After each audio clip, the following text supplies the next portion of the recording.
இந்த வீடியோ பதிவு ரொம்ப முக்கியமான ஒரு பதிவு. இந்த வீடியோவை ஸ்கிப் பண்ணாமல் கடைசி வரையும் பாருங்கள்.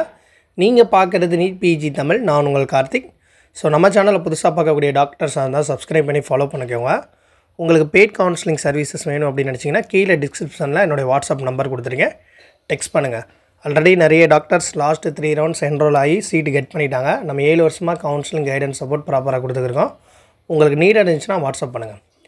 ஓகே, இப்போ இந்த வீடியோவில் நம்ம ரொம்ப முக்கியமான ஒரு அப்டேட் என்னன்னா, நேற்று டேட் படி நேற்று நைட்டு நமக்கு எம்சிசியிலேருந்து ஒரு அர்ஜென்ட் நோட்டிஃபிகேஷன் கொடுத்துருந்தாங்க. அதாவது வந்து அகெயின் என்ன பண்ணியிருக்காங்கன்னா, ரிப்போர்ட்டிங் தேர்ட் ரவுண்டோடைய அந்த ரிப்போர்ட்டிங் ஜாயிண்ட் அப் டேட்டை வந்து 7/2/2025 வரையும் எக்ஸ்டென்ஷன் கொடுத்துருக்காங்க. அதே மாதிரி வந்து எதனால் வந்து இந்த எக்ஸ்டென்ஷன் அப்படின்றதை நீங்கள் தெரிஞ்சுக்கிறணும். அதை நான் வந்து ஷார்ட்டாகவே சொல்லிடுறேன். அதாவது வந்து ஒவ்வொரு ஸ்டேட் கவுன்சிலிங் பொறுத்த வரையும் இப்போ வரையும் செகண்ட் ரவுண்ட் கம்ப்ளீட்டாக முடிஞ்சு தேர்ட் ரவுண்டும் முடிஞ்சிருக்கணும். ஓகேவா? ஆனால் வந்து சில ஸ்டேட்டில் வந்து தேர்ட் ரவுண்ட் முடிஞ்சிருக்கு, சில ஸ்டேட்டில் தேர்ட் ரவுண்ட் நடந்துக்கிருக்கு, சில ஸ்டேட்டில் செகண்ட் ரவுண்டே நடக்கலை, அந்த மாதிரியாக இருந்துச்சு.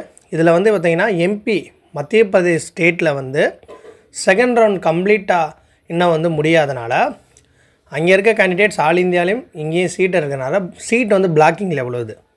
இதனால் என்ன ஆச்சுன்னா, அங்கே அவங்க வந்து கேஸ் போட்டு அங்கே இருக்கக்கூடிய சில கேண்டிடேட்ஸ் வந்து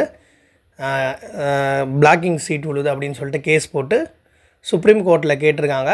சுப்ரீம் கோர்ட்லேருந்து நேற்று எம்சிசிக்கு வந்து ஒரு அர்ஜென்ட் நோட்டிஃபிகேஷன் கொடுத்துருந்தாங்க. மறுபடியும் தேர்ட் ரவுண்டை வந்து கண்டக்ட் பண்ண சொல்லி அங்கே அவங்க கோர்ட்டில் கேஸ் போட்டனால இந்த மாதிரி வந்து ஒரு ஜட்ஜ்மெண்ட் கொடுத்துருக்காங்க.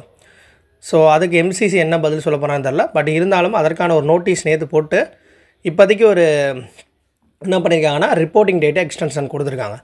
மறுபடியும் ஏன்னா கவுன்சிலிங்லாம் தேர்ட் ரவுண்ட் கம்ப்ளீட்டாக முடிஞ்சிருச்சு எம்சிசி. மேபி ஏதாவது ஸ்பெஷல் ரவுண்ட் நடத்துகிறாங்களா என்னன்றது தெரியல. பட் ஆனால் 7ஆம் தேதி வரை எக்ஸ்டென்ஷன் கொடுத்துருக்காங்க.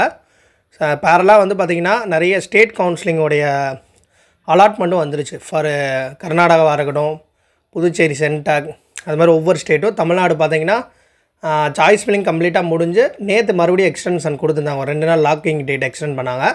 இப்போ இந்த தீர்ப்புனால் எல்லா ஸ்டேட் கவுன்சிலிங்கும் தேர்ட் ரவுண்டோடைய ரிசல்ட்டோடைய அந்த டேட்டை வந்து எக்ஸ்டென்ஷன், அதாவது ரிப்போர்ட்டிங் டேட் எக்ஸ்டென்ஷன் பண்ணுவாங்க. அதே தமிழ்நாடும் ஷெட்யூல் மாறுமா அப்படின்றத இன்னும் ஒரு நாட்கள் தெரிஞ்சிடும். ஸோ இந்த வீடியோவை நிறைய பேர் ஷேர் பண்ணுங்கள். இந்த வீடியோ ரொம்ப முக்கியமான ஒரு அப்டேட். தேங்க்ஸ் ஃபார் வாட்சிங்.